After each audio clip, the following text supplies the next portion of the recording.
بسم اللہ الرحمن الرحیم۔ السلام علیکم ورحمۃ اللہ وبرکاتہ۔ نیکی اور برائی کی طرف بلانے والوں کا بدلہ۔ رسول اللہ صلی اللہ علیہ وسلم نے فرمایا، جو شخص دوسروں کو نیک عمل کی دعوت دیتا ہے تو اس کی دعوت سے جتنے لوگ ان نیک باتوں پر عمل کرتے ہیں ان سب کے برابر اس دعوت دینے والے کو بھی ثواب ملتا ہے، اور عمل کرنے والوں کے ثواب میں سے کوئی کمی نہیں کی جاتی۔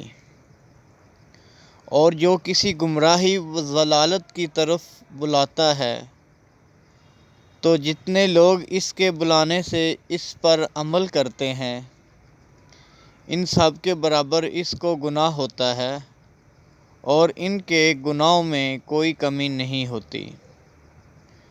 ابو داؤد حدیث نمبر 4609۔